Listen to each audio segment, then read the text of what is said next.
Olá pessoal, tudo bem? Como é que vocês estão aí? Esperar ver se alguém aqui vai entrar para a gente conversar, senão, de qualquer maneira, essa live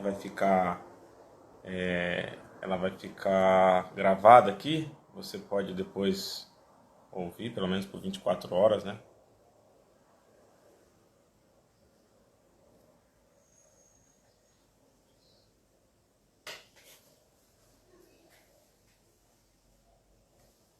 Olá, vocês estão me ouvindo aí? Tá dando para ouvir direitinho?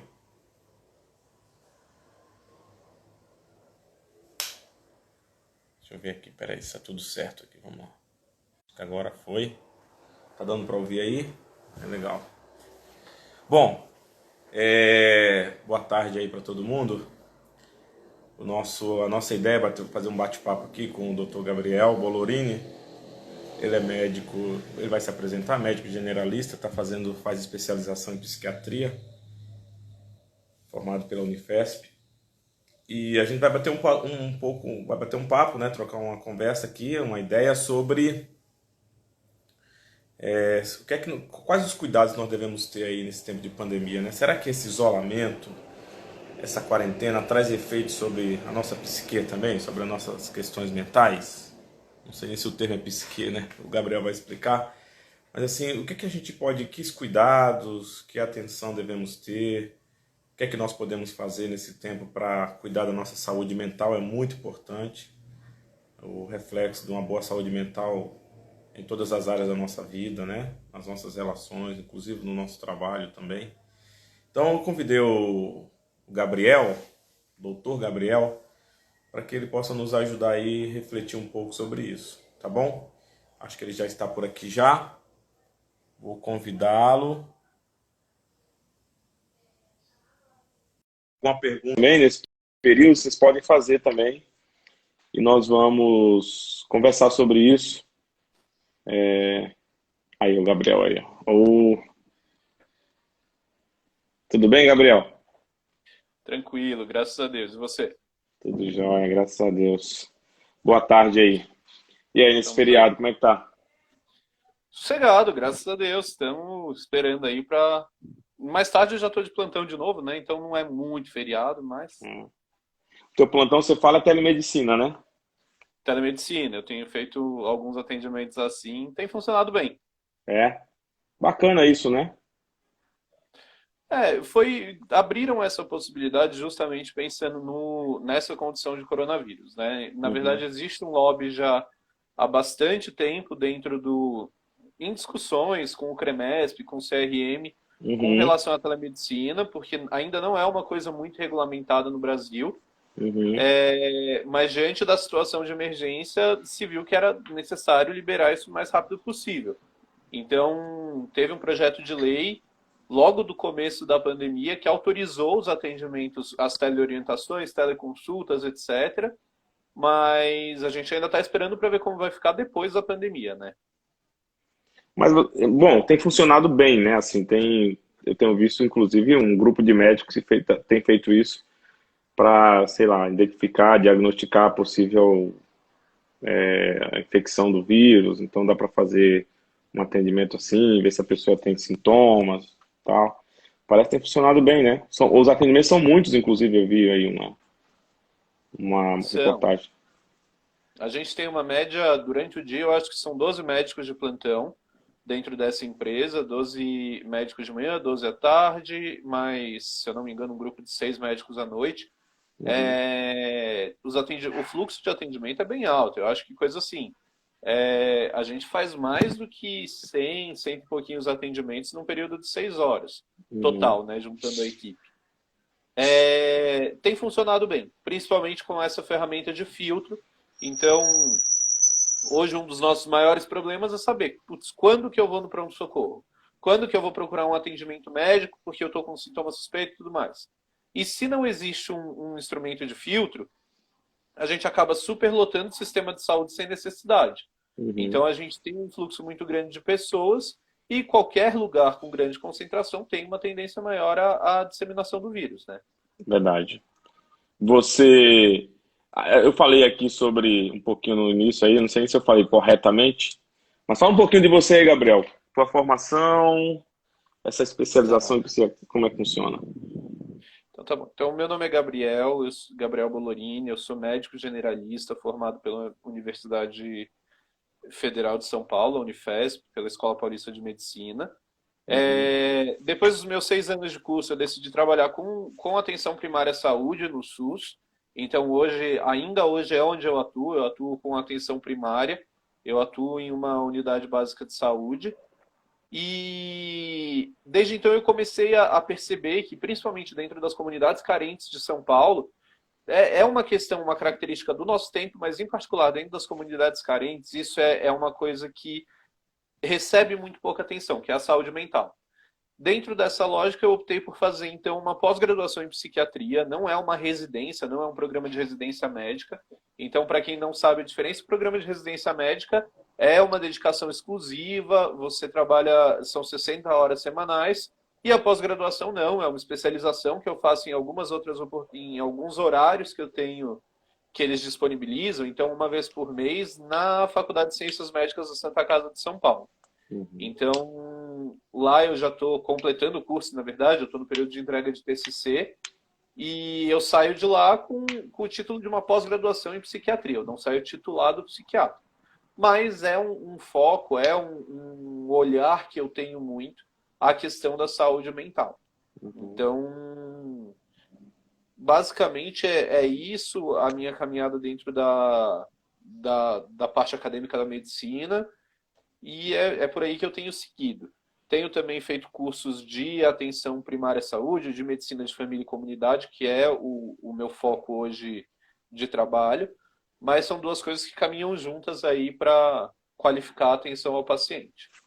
E é interessante isso porque da onde parte o teu engajamento aí, né? Se você pode dizer assim, ou tua área de pesquisa e de atuação, porque eu vi uma reportagem há uns meses atrás falando justamente sobre essa coisa da dificuldade do acesso ao atendimento de psiquiatria, né, em lugares mais pobres.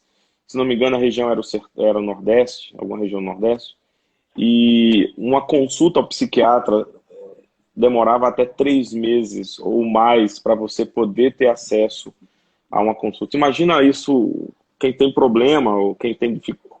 Como é que faz, né? Então, essa estimativa que você viu, honestamente, é uma estimativa otimista, tá? No lugar onde eu trabalho na Zona Sul de São Paulo. Então, a gente está falando do Uhum. maior centro do Brasil. E no maior centro do Brasil, uma consulta com um psiquiatra tem demorado cerca de 9 meses a um ano para Uau. sair uma primeira consulta. Uma consulta com um psicólogo, você vai levar aí pelo menos um ano e meio para fazer a primeira triagem. Muitas vezes, como o serviço de psicologia não tem condições de absorver a demanda que tem, esses pacientes vão a uma triagem e ficam e não tem retorno marcado. Uhum. Então, isso eu falo de realidade SUS, né? A realidade do Sistema Único de Saúde. Mas, assim, falando especificamente em São Paulo, que é um dos maiores centros do país. Então, você imagina quando a gente interioriza como fica essa situação. A atenção à saúde mental realmente é uma das mais negligenciadas pelo SUS. Isso sem dúvidas. Será que isso tem a ver com preconceito? Ou tudo bem, é uma questão de saúde pública, é uma questão de visão do governo, mas eu digo assim, parece que há um preconceito quando se fala de cuidado mental. Geralmente o cuidado mental se associa ou você está buscando ajuda psiquiátrica porque você é louco, é doido, né? Um termo chulo que se fala. E eu vi isso quando criança. Então você imagina que você carrega isso, né? Quando você diz para alguém, olha, você precisa talvez procurar um psiquiatra, será que não seria bom isso? A pessoa diz, não, mas eu não sou louco, né? Será que o governo também reproduz esse conceito no seu plano de atuação na saúde pública? É muito difícil falar em relação às estruturas governamentais, porque a gente não tem controle, né? Então, assim, eu não consigo te dizer exatamente qual é o fator motivador de cada um. Eu sei que socialmente a gente enfrenta muito problema com isso. E aí, Uhum, assim, a gente enfrenta problemas mesmo com pacientes que a gente avalia, que a gente entende que precisam. Isso uhum, geralmente é um olhar mais voltado para a população masculina. Então, homem enxerga muito desse jeito. olha, eu não vou porque eu não sou louco, eu não preciso porque eu não sou doido.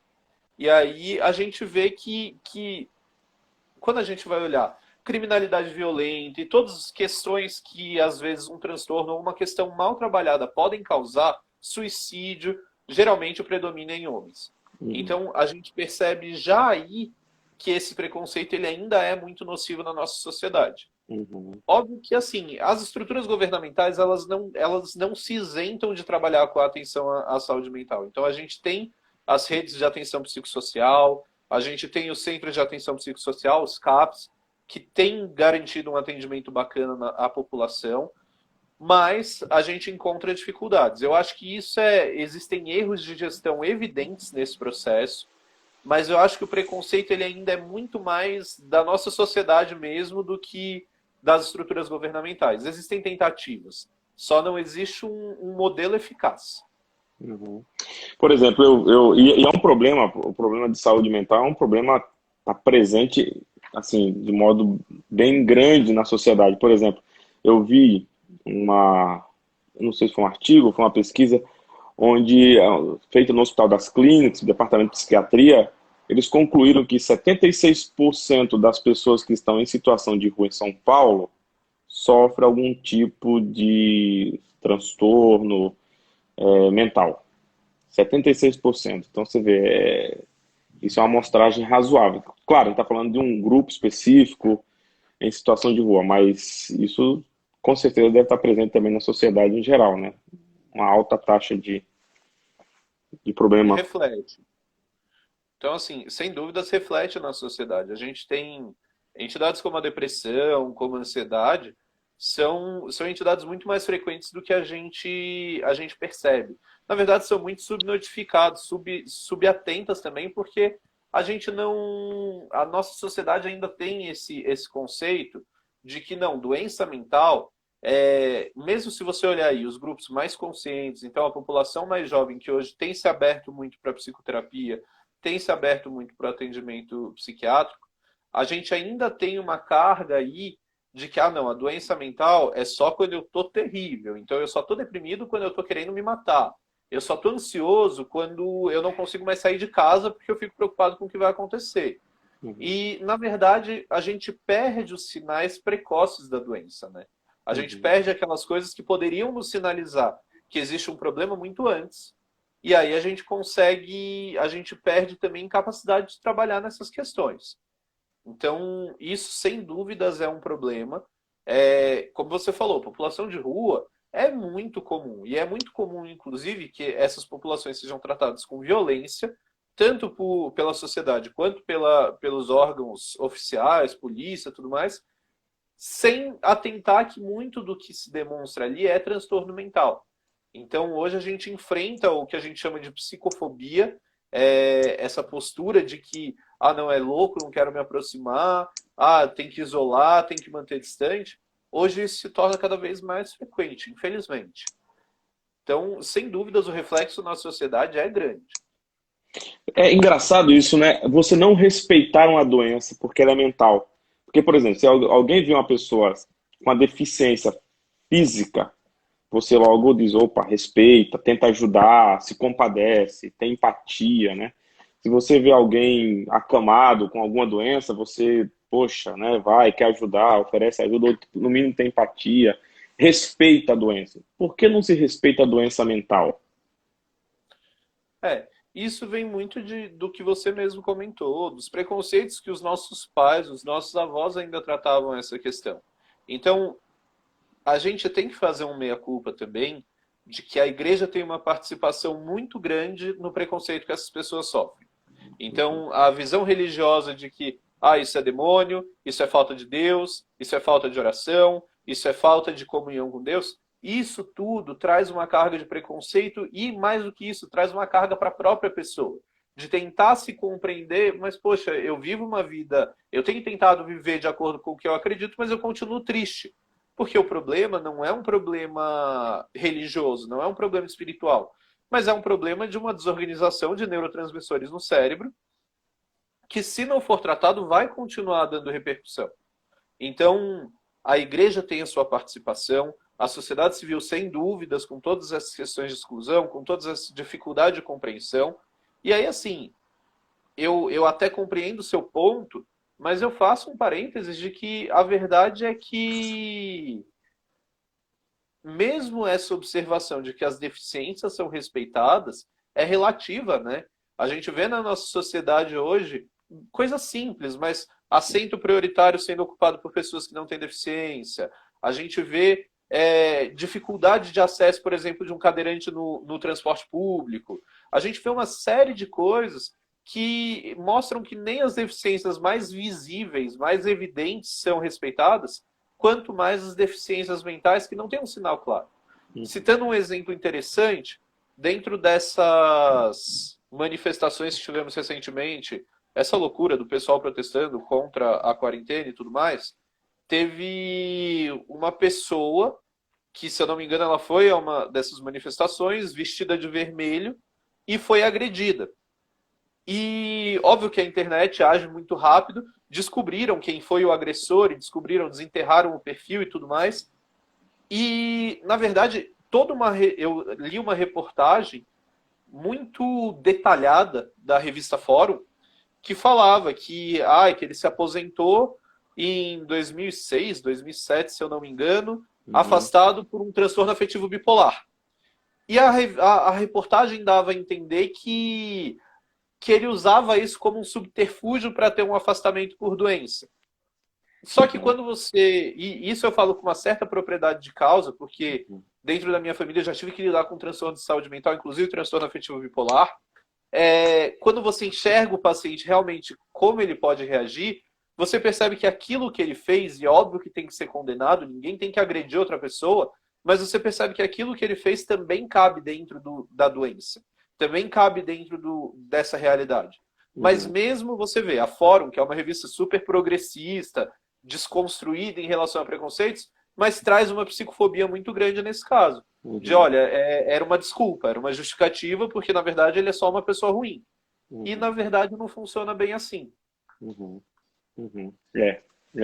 Isso é bastante complicado. Eu vi um pouco dessa fala. Até pensei, pela ação da pessoa no vídeo, ela parece que tem algum tipo de transtorno mesmo, né? Deixa demonstrar Sim. isso.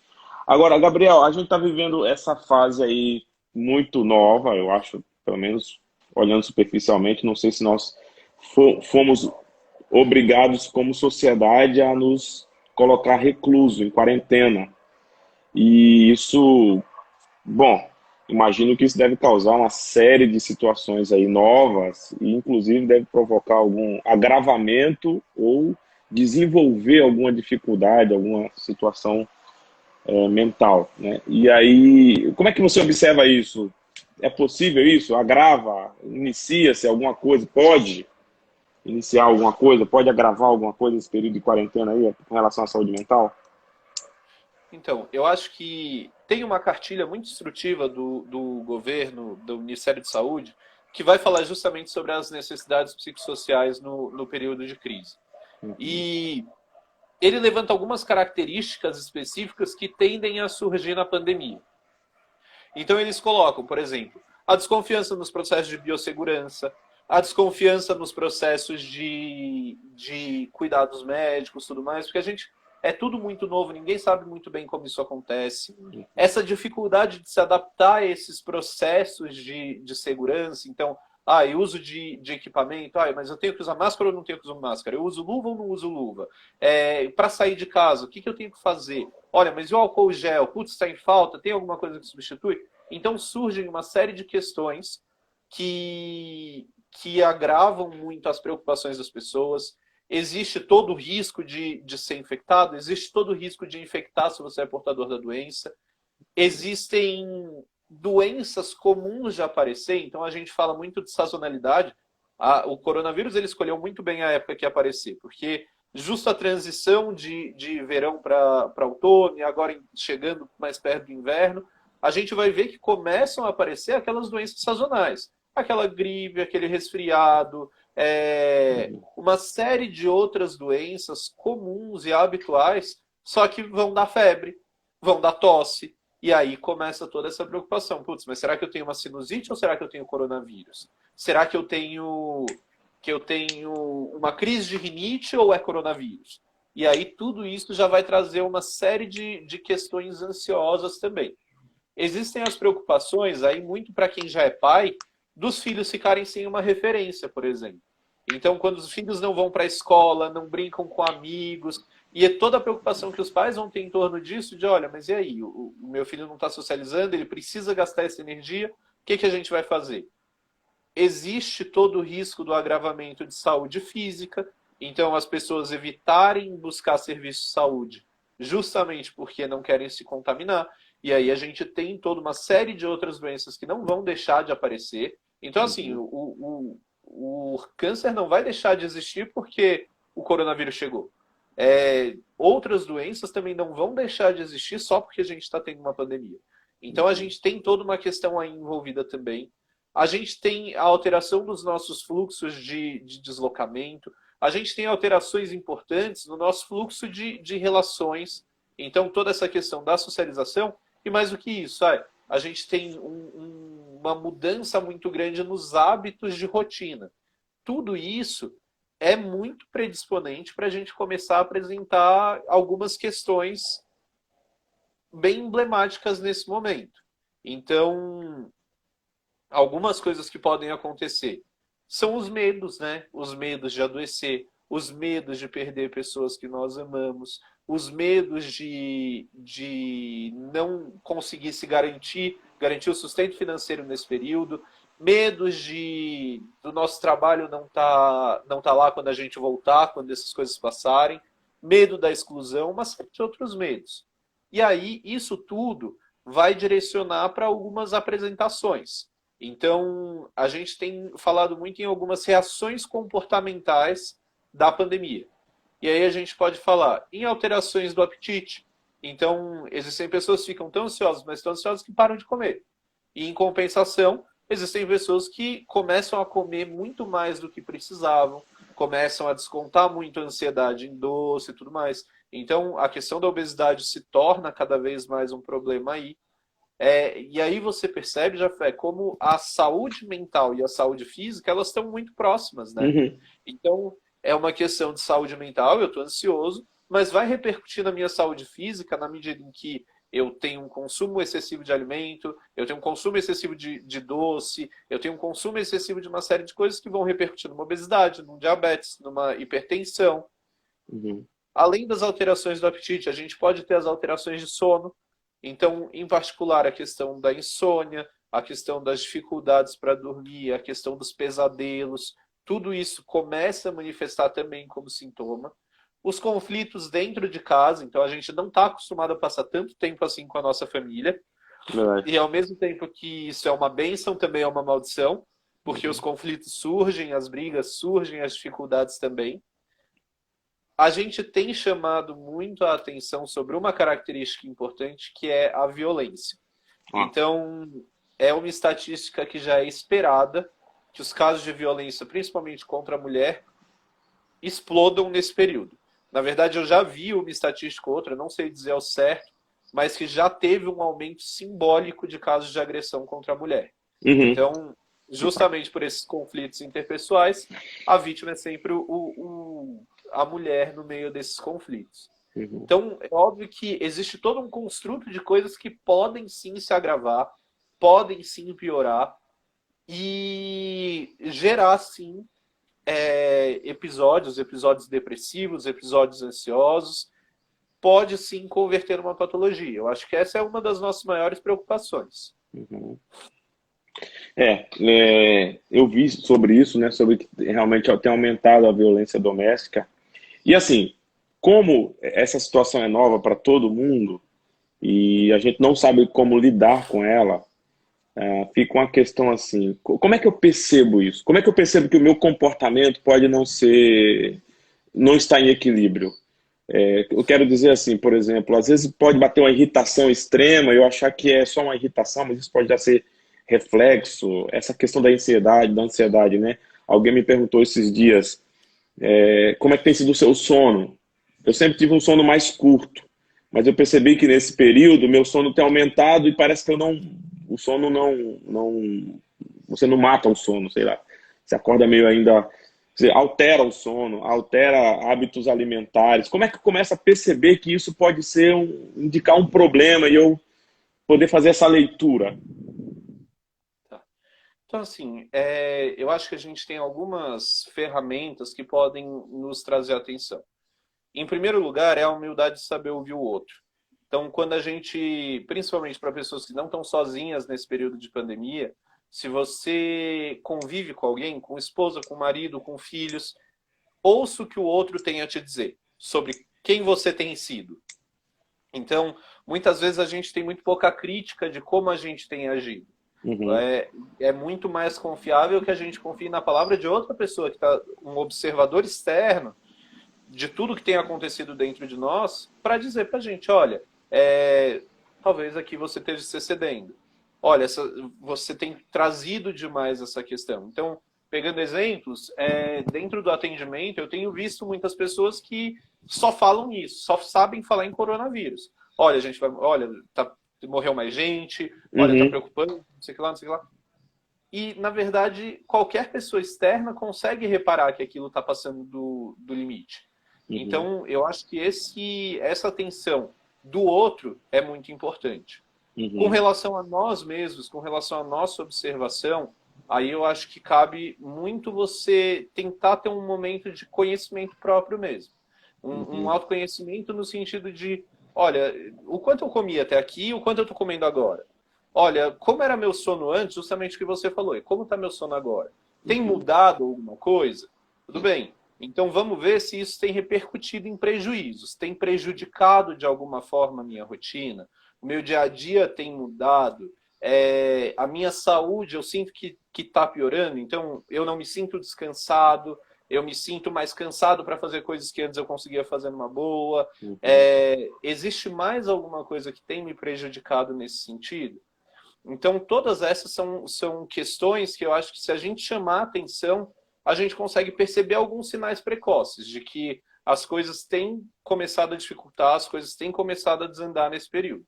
E aí, graças a Deus, a gente tem tido algumas ferramentas muito interessantes. Uhum. Justamente o teleatendimento, que a gente estava falando no começo, tem sido usado tanto pela parte da psiquiatria quanto pela parte da psicologia. E às vezes uma conversa qualificada com um profissional da psicologia já vai ajudar em 90% dos nossos problemas. Uhum. A gente pode mencionar isso um pouquinho mais para frente, mas tem várias outras ferramentas que a gente pode ter para não se permitir evoluir mal nesse período, para não se permitir ter uma repercussão ruim nesse quadro de pandemia. Uhum. Gabriel, a gente falou um pouco sobre isso no começo. A Glaucia está perguntando se tem conselhos que podem ser dados para tentar evitar chegar no ponto pior. Será que eu consigo, com algumas dicas, por exemplo, me autoavaliar ao ponto de dizer assim, poxa, eu não posso caminhar dessa maneira, eu preciso refletir, eu preciso recuar, eu preciso rever. Tem indicadores, por exemplo, você falou, né, do sono, pode ser, né, um cansaço extremo, talvez uma irritabilidade grande, porque a gente, por talvez não se adaptar com esse ambiente novo, eu acho que é natural, uma irritabilidade, uma ansiedade crescer. Isso pode refletir no comportamento, por exemplo, eu conheço histórias em que o conflito entre pais e filhos se agravaram nesse período, né? Então, assim, a pessoa a ponto de não saber como lidar com isso. Essa convivência mais profunda e mais intensa que não se havia tem gerado conflitos, e conflitos que podem levar a situações de violência, sei lá, né? Então, assim, existem indicadores para que eu possa me autoavaliar. Eu acho que assim, a gente tem que ser muito cuidadoso de entender que existem sim reações normais a situações anormais. Uhum, Então, um pouco de ansiedade, um pouco de irritabilidade, uma sensação de impotência, até angústia, tristeza, um pouco disso faz parte nesse meio de tensão, de dúvida, de que a gente não sabe como as coisas vão se desenvolver daqui para frente. uhum, Justamente essas questões que eu estava comentando. A ansiedade de não saber como vai ser o suporte financeiro, de como a nossa saúde vai passar diante disso tudo. são questões que podem sim acontecer. Mas eu chamaria atenção justamente nas alterações de comportamento. Então, alteração de padrão alimentar, alteração de sono, alteração de comportamento no sentido de explosão, de um comportamento mais agressivo. Eu acho que são questões sim que a gente tem que estar atento. E os pensamentos. Então, isso é uma coisa que a gente também pode avaliar. Olha, quanto do meu dia eu tenho passado pensando sobre a epidemia?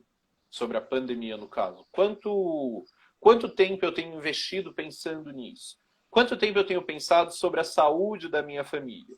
Então, será que eu fico o tempo todo pensando, olha, mas minha esposa vai adoecer, o meu filho vai adoecer? Será que isso é uma coisa que está tomando o meu pensamento realmente, que tem me deixado recorrentemente preocupado? E os pensamentos relacionados à morte. Então, será que eu tenho pensado frequentemente na morte? Eu tenho pensado que, olha, o que eu vou fazer se eu morrer? O que vai acontecer se tal pessoa morrer? Será que isso tem sido um pensamento muito recorrente e que tem tomado a minha cabeça de uma forma que não é saudável, que tem realmente me incomodado, me causado dificuldades?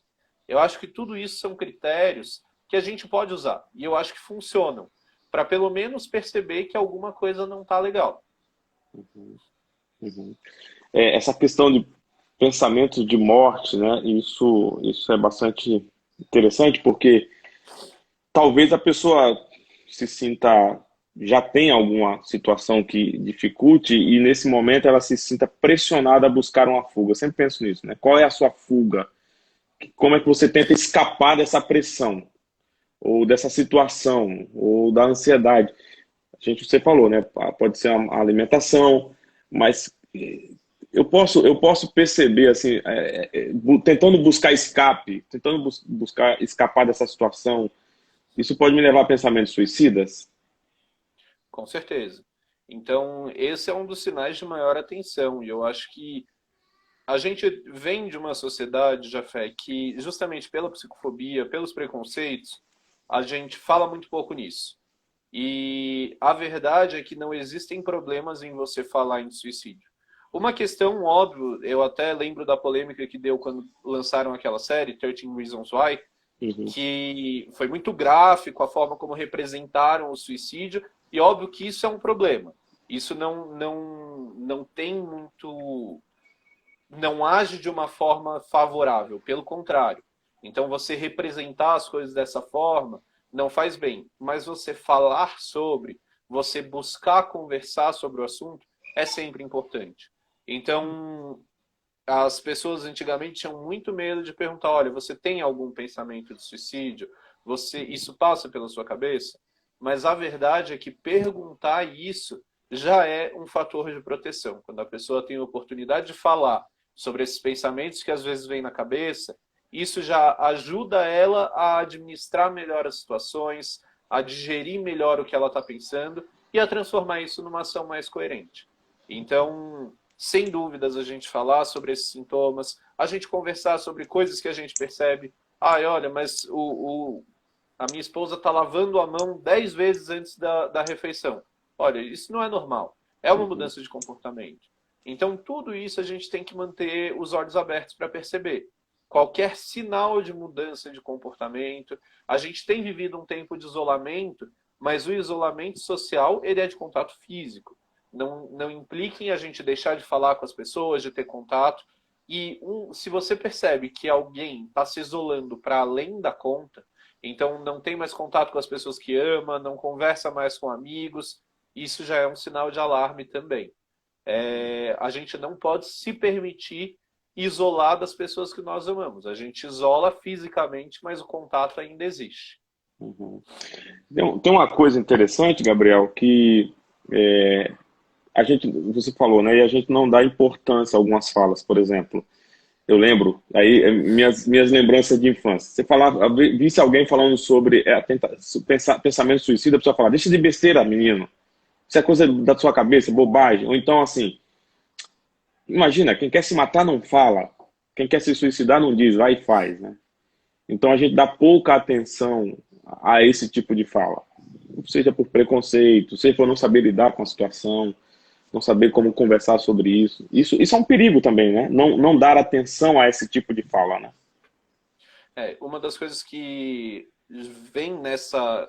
Eu concordo 100% com o que você está dizendo, e que vem nessa esteira é justamente a fala de não, o adolescente, por exemplo, ou a pessoa que se corta. E não, ela só faz isso para chamar atenção. Então, hoje a gente já tem evidências científicas muito, muito fortes de que, primeiro, a pessoa que se suicida, que consegue completar o suicídio, geralmente já tentou antes. Então, a tentativa é um sinal de que alguma coisa está acontecendo. Então, se a pessoa chega a tentar, é porque ela realmente está pretendendo. É a mesma coisa, se a automutilação é um sinal de alerta para suicídio. Então não tem essa de chamar a atenção, não. A pessoa que se corta, um dia pode se suicidar. E mesmo o que a gente chama de ideação, se a pessoa fala em suicídio, é sinal de que ela tem um risco maior de eventualmente conseguir completar a tentativa, ter uma tentativa bem sucedida. Então esse é um cuidado necessário de abrir os canais de comunicação, de estabelecer diálogo sobre isso, de perguntar ativamente, olha, estou vendo que você está mais isolado, está tudo bem, você tem tido algum pensamento ruim, tem pensado em se machucar. Tudo isso são perguntas que para nós podem parecer supérfluas, podem parecer até assim, não, mas aquela pessoa jamais pensaria isso. Mas a gente se surpreende com o que a gente descobre quando a gente já abre o canal de comunicação, quando a gente se dispõe a perguntar de fato. Interessante você falar sobre abrir o canal de comunicação, né? A gente está num tempo de isolamento social, aqueles que podem, acho que aí as estatísticas falam em 49%, 50% das pessoas aí, no caso de São Paulo, respeitando esse isolamento e buscando, né, isolar-se. O que é que você sugere, por exemplo, para se abrir um canal de comunicação dentro da família? Eu acho que, sei lá, né, todo mundo aí, a pessoa está home office, ou não está trabalhando, está todo mundo em casa. E aí todo mundo vai querer ocupar esse espaço de tempo com alguma atividade, com leitura, sei lá, seja o que for, fazendo cursos, enfim. Mas a importância de se abrir um canal de diálogo para se avaliar essa situação internamente, família. Como você está vivendo isso? Quais são os pensamentos? O que é que você sugere que se faça isso por período? Como é que a gente provoca isso? Eu acho que o diálogo promove uma ajuda na saúde ou não? Sem dúvidas. Então, é uma das nossas principais ferramentas, né? Tanto é óbvio que na psicologia a gente tem uma escuta mais qualificada, você tem aí a oportunidade de realmente trabalhar algumas questões com uma ciência envolvida por trás. Na psiquiatria é a mesma coisa, a gente tem uma escuta ativa, uma escuta que, enfim, cria ferramentas, mas a escuta ela pode vir de qualquer lugar. Eu acho que isso é um ponto muito importante. Eu acho que estratégias a gente descobre, cada um tem a sua estratégia adequada. Cada família estabelece caminhos. Mas eu acho que a questão maior é tratar isso como uma prioridade. É tratar como prioridade estabelecer canais de comunicação, estabelecer oportunidades de diálogo. É óbvio que dentro da pandemia a gente não tem só o diálogo como ferramenta. A gente usa o diálogo porque ele é a ferramenta mais poderosa que a gente tem. Mas se você pensar para a prevenção de problemas de saúde mental, a gente pode falar numa prática de atividade física regular. Então, mesmo hoje tem milhares de aplicativos de atividade física em casa. A gente tem a questão da caminhada. A caminhada não rompe o isolamento desde que seja feito sozinho, respeitando os devidos cuidados. Mas existem várias ferramentas nesse sentido. Então, a própria leitura é uma ferramenta muito boa de manter uma certa estrutura mental, você manter leitura sobre assuntos variados, você não se fechar em só realmente pensar na questão da pandemia. A filtragem da questão dos canais de comunicação que a gente acompanha. Então, hoje a gente fala muito nessa questão dos canais de notícia, e parece que a gente está vendo assim, um contador em tempo real de quantas mortes acontecem. Então, cada página que a gente abre tantos mortos, tantos contaminados, e, na verdade, isso não acrescenta. Chegam momentos em que isso não traz mais nada de bom. Então, a gente ter esse critério de evitar se expor além do necessário, eu acho que isso é importante. Mas, sem dúvidas, que a comunicação, o diálogo, ele é o principal componente desse construto todo de saúde mental. Então, eu acho que as famílias elas têm as oportunidades. Com ou sem isolamento social, já foi isso, eu acho que é importante enfatizar, a gente conversa muito pouco. As nossas famílias conversam muito pouco. E aí a gente tem todas as desculpas. Ah, mas eu estou cansado, eu trabalhei o dia inteiro, olha, eu tenho muita coisa para fazer, eu chego em casa, eu tenho que trabalhar mais, eu tenho que fazer isso, aquilo. Mas, assim, nada disso pode ser impedimento para que a gente consiga conversar. A conversa, ela não precisa ser uma conversa sempre profunda, discutindo todos os medos e temores na vida. Mas a atenção, o cuidado, abre os outros canais. Então, só o fato de você sentar com o seu filho, com a sua filha, e perguntar, olha, mas como que você está? Como que está sendo o seu dia? Como que está? Você tem sentido falta dos amigos? E tudo isso vai abrir canal para outras comunicações importantes, para outras conversas que podem se aprofundar mais em termos de saúde mental.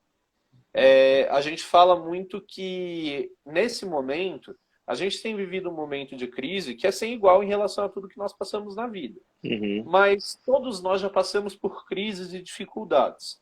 Então, um dos conselhos que a gente costuma dar também é o seguinte: olha para trás e pensa no seu pior momento, no momento em que você mais sentiu um sofrimento, sentiu dificuldade. Quais foram as ferramentas naquela época que você usou? Ah, foi a leitura, foi o diálogo, foi a atividade física, foi alguma outra coisa diferente? Então, tudo bem. Então, vamos retomar essas ferramentas e vamos tentar transformar isso novamente em algo útil, em algo prestativo para a nossa vida. A gente tem levado também muito a atenção de que a única ferramenta para lidar com os problemas que a gente não recomenda é o uso da bebida alcoólica, do tabaco, das drogas, porque isso tudo vai agravar a sintomatologia. Então, os consumos nocivos, eles obviamente não vão resolver o problema. Agora, você estabelecer um diálogo, você conversar com as pessoas, manter contato não só com a família, mas também com os amigos, por telefone, por videochamada, por redes sociais, isso tudo são ferramentas importantes também para a estabilidade da saúde mental. As nossas redes socioafetivas não podem entrar no isolamento. A gente tem que manter essas redes, mas mantendo o distanciamento social. Então, é um distanciamento, não é um isolamento de fato, porque o diálogo, a amizade, essas coisas continuam. Uhum. Ô, Gabriel, e quando que eu percebo, estou na minha casa, tem mais 3 pessoas aqui, ou quando elas podem perceber, né, que assim, olha, é indicado procurar uma ajuda médico profissional. Quando que essa percepção, que sintomas talvez, que sinais podem apontar, porque como você disse, né, o momento que a gente vive vai ter tristeza, vai aumentar a ansiedade, uma série de coisas. Mas em que momento eu devo olhar e dizer, bom, aqui já precisa de fato de buscar ajuda médico profissional para essa situação? Bom, eu chamaria atenção para algumas situações. Então, a gente já conversou, por exemplo, sobre ideação suicida, mas qualquer complicação associada a um quadro mental, então, é um prejuízo funcional por conta de uma ansiedade. Eu fico tão ansioso que eu não consigo trabalhar. Isso talvez precise de uma atenção médica. O prejuízo funcional, por exemplo, dos atos repetitivos, de lavagem de mãos, de rituais de trancar casa, que são sinalizadores do transtorno obsessivo-compulsivo, vão exigir uma atenção. Então, o que eu chamaria muito para uma leitura? Sintomas que são intensos, então uma tristeza muito profunda, uma ansiedade muito constante.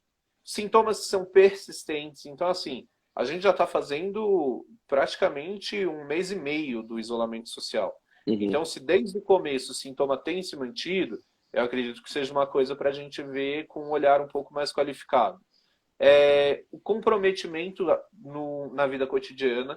Então é isso, não conseguir trabalhar, não conseguir fazer coisas que anteriormente conseguia fazer bem, não o comprometimento social mesmo com a família, então uma dificuldade de estabelecer diálogos, de conversar, de estar junto. Isso tudo são questões para a gente ficar atento. Uhum. Problemas coexistentes, então história de alguma outra doença psíquica que está sem acompanhamento, agora é hora de voltar. Dependências químicas, por exemplo, a pessoa tem dependência do álcool e aí está em isolamento agora, isso vai ser muito difícil. Uhum. E aí a gente fala em alguns sintomas, por exemplo, de uma depressão mais grave, então uma tristeza muito intensa, uma falta de vontade de fazer qualquer coisa, ou a psicose, as alucinações, tudo isso são questões que a gente vai precisar de uma atenção médica. No geral, eu te diria o seguinte, Jafé, não é tão difícil perceber quando as coisas estão fora do controle se a gente olha com um olhar crítico. Se a gente olha não mais com um olhar preconceituoso de que é frescura, não tem nada a ver, mas se a gente olha realmente, olha, será que se o que essa pessoa está me dizendo for 100% verdade, será que eu preciso me preocupar? Eu acho que esse é um critério interessante. Então, se a pessoa te fala, olha, eu estou vivendo uma tristeza assim que é a pior da minha vida, eu não consigo levantar. Ao invés da gente virar e falar, putz, isso é frescura, a gente Preguiça, pode né? Isso é preguiça. Eu acho que o que cabe é a gente dar esse olhar de, se isso for 100% verdade, essa pessoa precisa de ajuda. Então, eu acho que a gente não pode demorar em pedir ajuda, porque quanto mais tempo de um transtorno mental não tratado, mais repercussão isso vai ter no futuro. A gente já tem falado nos efeitos tardios da pandemia, né? No que vai ficar quando a pandemia for embora. Uhum. E aí a gente pode pensar em depressão, a gente pode pensar em vários tipos de transtorno de adaptação, na volta às rotinas. A gente pode pensar no transtorno de estresse pós-traumático, que pode acontecer, no abuso de substâncias que causam dependência, e também uma questão que muitos de nós vão ter que lidar, infelizmente, que é a questão do luto. Então, o luto, ele às vezes, ele tem o seu caminho saudável, mas ele pode ser patológico também. E aí é o momento em que a gente vai se preocupar. Então, quando a gente olha de frente para algo que tem causado uma mortalidade tão grande, é óbvio que a preocupação com o luto também é uma preocupação importante para a gente. Uhum. A gente está caminhando aí para o final já, a live tem um tempo aí também, mas eu queria compartilhar com vocês uma história pessoal, apenas para a gente finalizar talvez aí com essa reflexão, né? Eu passei por 20 assaltos num trabalho que eu tinha antigamente, e eu enfrentava aquilo como assim, não, é mais um dia, é mais uma situação. Aí todo mundo consegue lidar com isso, não, para mim é tranquilo. E isso foi causando efeitos em mim sem que eu percebesse. Parte do preconceito, dizer, não, imagina, porque eu preciso de uma ajuda psiquiátrica, né? Enfim, até o momento que uma pessoa, até uma vizinha, uma amiga, uma profissional de saúde, ela conversando, ela falou, aí eu falei, mas eu tenho fé, entende? Isso não pode me afetar. Ela falou, isso não tem nada a ver. Na verdade, a fé te ajuda a não agravar o problema, mas uma coisa não se contrapõe à outra. Você é um médico, uma excelente formação, e especializando e trabalhando em campo. Você é uma pessoa que tem fé. Como é que equilibra isso? Na verdade, não é como é que equilibra, é assim, por que a fé ingênua, talvez, tenha essa discussão com a questão de uma doença mental? Não queira aceitar isso. Por exemplo, você se vê com a depressão ou com a ansiedade que precisa de intervenção medicamentosa, você diz, mas questiona a fé. Isso tem. Como é que você sendo um profissional da área e sendo uma pessoa de fé, como é que você observa situações como essa? Olha, Jafé, são situações que são muito difíceis justamente porque são carregadas de uma carga de história e de preconceito.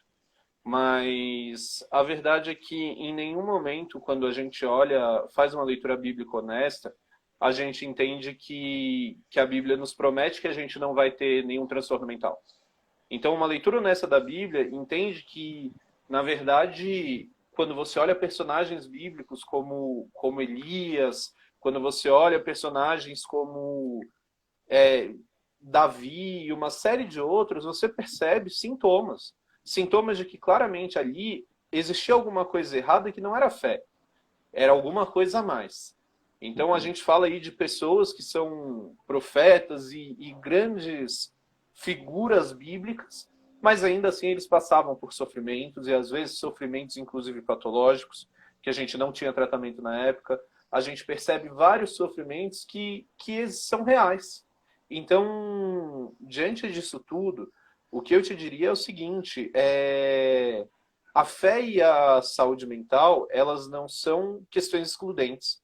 Pelo contrário, a gente entende hoje que o fato de ter uma fé, o fato de exercer uma prática religiosa, de ter alguma fé em si, já é protetor contra transtornos mentais. Legal. Mas quando eles acontecem, quando os transtornos vêm, isso não é por falta dela. Isso tem muito mais a ver com um desbalanço neural. Aí sim, a gente pode falar em pecado, a gente pode falar em como o pecado ele bagunça as estruturas físicas do nosso corpo a ponto de culminar nisso, em doenças, em sofrimentos diversos. Uhum. Dentro da minha formação e dentro da minha caminhada como médico, eu não lembro de um momento em que eu tenha sentido que a minha fé era incompatível com o que eu estudava. Pelo Uhum. contrário, Que legal. eu sinto que a forma como o Evangelho mostra a caminhada do ser humano é exatamente a forma como eu entendo o processo de saúde e doença e o processo de sofrimento. Então, eu acho que o Evangelho ele é muito claro nesse sentido e me faz enxergar muito bem que a fé ela é uma ferramenta muito importante e, na verdade, a essência do meu processo de entendimento de quem eu sou, do que eu preciso, de que ajuda eu preciso buscar. E em qualquer momento em que uma fé me tire desse processo, eu não acredito que seja uma fé concreta. Eu acredito que seja mais uma superstição. Se eu tenho uma superstição de que eu não vou adoecer por conta de ser cristão, sinto muito, mas isso para mim não é fé bíblica. A Bíblia ela é muito clara nas necessidades do homem e nas soluções. E eu acho que isso não pode excluir. O cuidado espiritual não pode excluir o cuidado físico. Legal. A Dora deixou uma pergunta aqui: como auxiliar a pessoa quando a mesma não entende essa necessidade, daquilo que está falando anteriormente, né, do cuidado, necessidade de uma ajuda médica, de uma procura de um profissional. E a Annalise colocou um negócio interessante aqui, olha, muitas vezes a gente guarda a tristeza porque realmente as pessoas pensam que é frescura. Olha que coisa. Mas com relação ao comentário da Annalise, perfeito, eu concordo. E infelizmente ainda tem essa mentalidade da frescura que precisa desaparecer do nosso meio. E esse guardar a tristeza talvez só agrave, né? Exatamente. Então, até dialogando um pouquinho com a pergunta da Dora, mas como a gente vai ajudar uma pessoa que não quer ser ajudada, ou como a gente vai trabalhar essas questões, é justamente falando sobre isso. É justamente... se a pessoa não aceita que precisa de ajuda, então vamos conversar, conquistar a confiança dessa pessoa. Isso é uma coisa que mesmo na minha prática é muito comum. Que eu preciso primeiro conquistar a confiança para depois sim pensar num tratamento, pensar em alguma coisa. Porque enquanto a pessoa não acredita em mim, não confia no que eu estou trazendo, de nada adianta eu trazer uma série de soluções, uma série de receitas que a pessoa não vai tomar. Então, eu acho que a confiança é o principal remédio nesse sentido. E justamente para isso a gente tem que ser muito aberto em mostrar que a gente não tem esse preconceito. Que para a gente sofrimento não é frescura. Não importa se é o sofrimento de um adolescente porque terminou um namoro ou de um idoso porque teve que enterrar um filho. Mas todo sofrimento tem repercussões no coração das pessoas. Interessante. Interessante essa questão de conquistar a confiança. Eu acho que isso é muito bacana. Pois é, Gabriel, acho que a gente está encerrando aí já, o nosso tempo está dando aqui na tela, o tempo permitido. É muito bom falar sobre isso, muito bom falar contigo. Eu acho que é muito bom a gente trazer esse tema à tona sempre, não é só na época de pandemia, não. Porque os problemas mentais continuam, né? Eu acho engraçado lembrei de uma situação, você vai falar assim, que a pessoa foi procurar um médico, né? Ah, o fulano está se tratando num cardiologista, sei lá. Mas quando fala de psiquiatria, fala assim, o fulano foi procurar um psiquiatra.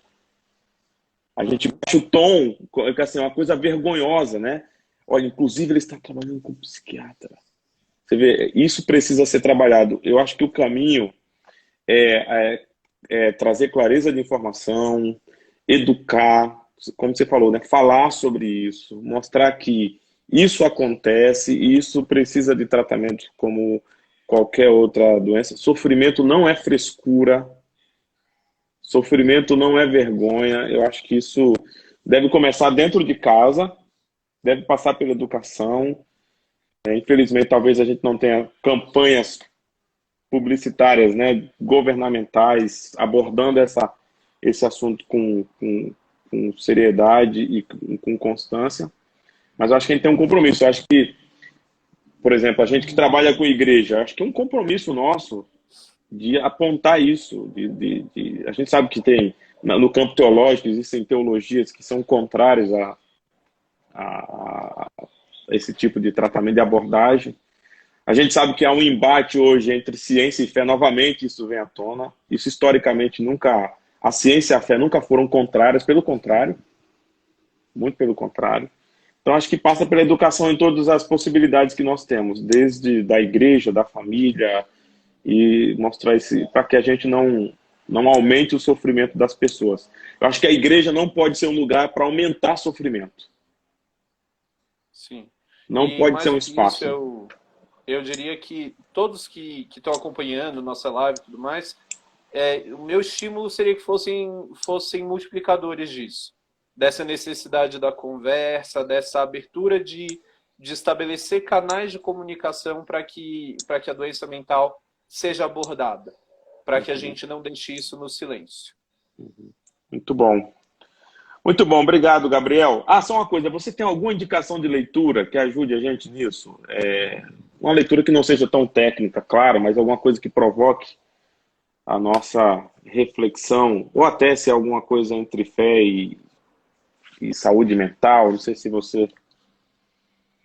Eu vou dar uma pensada e eu recomendo pelo canal da igreja depois, pode ser? Pode ser sim. Legal. Se tiver alguma indicação de leitura, seria bom. Acho para a gente poder Beleza. pensar sobre isso, ler sobre isso. Tá bom? Tá certo, obrigado pela oportunidade, Jafé. Valeu mesmo, Gabriel. Foi muito, muito bom, muito bacana poder ouvir você e ouvir você do teu campo profissional e de atuação. Muito bom, muito instrutivo mesmo. Tá Obrigado, bom? até mais. Valeu, obrigado. Valeu, Gabriel. Até mais. Bom, pessoal, muito bom esse bate-papo com o Gabriel. Espero que vocês tenham gostado. Não somente gostado, vocês apliquem algumas dos conselhos e das indicações que o Gabriel nos deixou. Se vocês tiverem algum questionamento, podem deixar aqui a pergunta, eu posso transmitir para ele, ele responde nos canais dele, a gente pode reproduzir aqui também. Mas dizer que é importante a gente pensar sobre isso. Nós vivemos um momento muito... Obrigado, Luci. Obrigado, Inês. Nós vivemos um momento muito especial e que precisamos dar atenção. É importante a gente atravessar esse momento com todo o auxílio que a gente pode ter, desde o auxílio médico, muito importante, o auxílio que a gente encontra na nossa relação de fé. É muito importante nos ajudarmos uns aos outros para que a gente possa atravessar essa situação com o menor dano possível. E se tivermos dano, saber como lidar com ele, como tratar. Então, assim, é muito importante a gente nos ajudarmos uns aos outros. Ajude aqueles que estão na sua casa, os amigos que você conhece, faça a interação, ligue, procure saber como ele está, não aceite o primeiro estou bem como resposta. Tente um pouco mais fundo, para que a gente atravesse essa situação inusitada, nova que nós vivemos, com bem, e a gente possa chegar todos do outro lado, porque vai passar. Com certeza vai passar. Tá bom?